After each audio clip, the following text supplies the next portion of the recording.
সুপ্রিয় ভিউয়ার্স, আসসালামু আলাইকুম। চলে আসলাম আপনাদের সাথে দুর্দান্ত স্বাদের বিফ বোনার একটি রেসিপি নিয়ে। আর এটি হচ্ছে আমার ইউএসএতে রান্না করা ফার্স্ট রেসিপি। যদিও বা আমি এতদিন থেকে অনেক কিছুই রান্না করছি, কিন্তু ব্লগ ভিডিও শেয়ার করে যাচ্ছিলাম। তো বিগত 29শে অক্টোবর আমি বাংলাদেশ থেকে ইউএসএর উদ্দেশ্যে রওনা দিয়েছিলাম।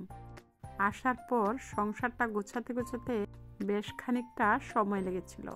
সেই কারণে আমি কিছু ব্লগ ভিডিও শেয়ার করেছি। তো আশা করছি বরাবরের মতো আমার ভিউয়ার্স থেকে সাথে নিয়ে আমার পথ চলা আরও বেশি দীর্ঘায়িত হবে। তাহলে চলুন কথা না বাড়িয়ে শুরু করা যাক। তো আমি এখানে 1.5 কেজি গরুর মাংস খুব ভালোভাবে ধুয়ে পরিষ্কার করে নিয়েছি। সাথে নিয়েছি 1 কাপের মতো রিফাইন অয়েল, স্বাদ মতো লবণ, 3-4টি তেজপাতা, 6-7 টুকরো করে দারুচিনি এবং এলাচি নিয়েছি। সাথে নিয়েছি 5 টুকরো করে লবঙ্গ এবং গোলমরিচ। নিয়েছি 1.5 টেবিল চামচ আদা পেস্ট, 1 টেবিল চামচ রসুন পেস্ট, আর নিয়েছি মরিচের গুঁড়া এবং ধনিয়া গুঁড়া 1.5 টেবিল চামচ করে।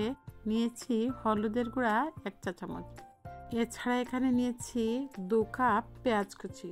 তো যতটা পেঁয়াজ কুচি লাগবে আমি ততটাই ব্যবহার করব।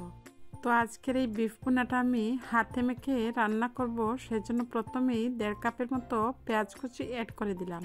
দিয়ে দিচ্ছি আদা পেস্ট এবং রসুন পেস্ট।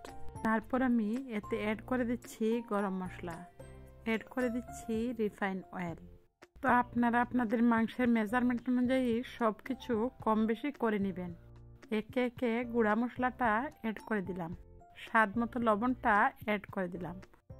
তারপর যথারীতি হাত দিয়ে খুব ভালোভাবে মেখে নিচ্ছি। আর আপনারা নিশ্চয়ই জেনে থাকবেন হাতে মাখা গরুর মাংসের স্বাদ কতটা হয়। তো খুব ভালোভাবে মেখে নিয়ে আমি হাফ অ্যান আওয়ারের জন্য রেস্টে রেখে দিব। তারপর আমি চুলায় বসিয়ে দিব। তো ফিরে আসলাম হাফ অ্যান আওয়ার পর। তো চুলায় আমি অলরেডি বসিয়ে দিয়েছি। তারপর মিডিয়াম হিটে প্রথমে 10 মিনিটের মতো রান্না করে নিব। তারপর আমি চুলার আঁচটা একদম লোতে করে 40 মিনিট রান্না করে নিব। মাঝে মধ্যে অবশ্যই নেড়ে দিব। আর এই কারিটা আমি একদম পানি ছাড়াই রান্না করব। আর এইখানকার বিফটা কিন্তু খুব বেশি সফট থাকে এবং খুব সহজেই সেদ্ধ হয়ে যায়।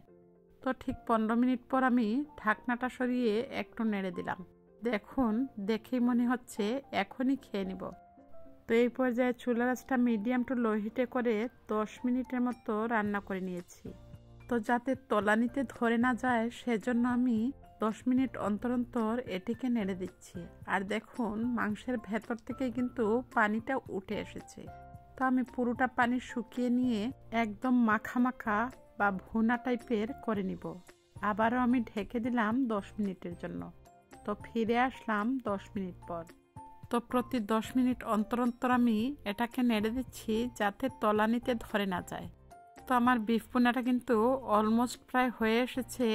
আমি আবারও একদম লো আছে 10 মিনিটের জন্য রেখে দিব, যাতে তেলটা একদম সেপারেট হয়ে যায় এবং ঝোলটাও কিছুটা কমে আসে। তো এট লাস্ট ঠিক 40 মিনিট পর আমার কারিটা কিন্তু অলমোস্ট হয়ে এসেছে। আর দেখুন তেলটা কতটা সেপারেট হয়ে গেছে এবং ঝোলটাও কিন্তু কমে গেছে। এবারে ফাইনাল টাচ হিসাবে আমি এখানে 1 চা চামচের মতো জিরা পাউডার অ্যাড করে দিলাম। তারপর আমি নেড়ে ছেড়ে 1 থেকে 1.5 মিনিটের মতো স্ট্যান্ডিং টাইমে রেখে দিয়ে একটি সার্ভিং বলে সার্ভ করে নিব। তো আমি একটি সার্ভিং বলে সার্ভ করে নিয়েছি। আর কারির কালারটা দেখে নিশ্চয়ই বুঝতে পারছেন কতটা টেস্টি হতে পারে।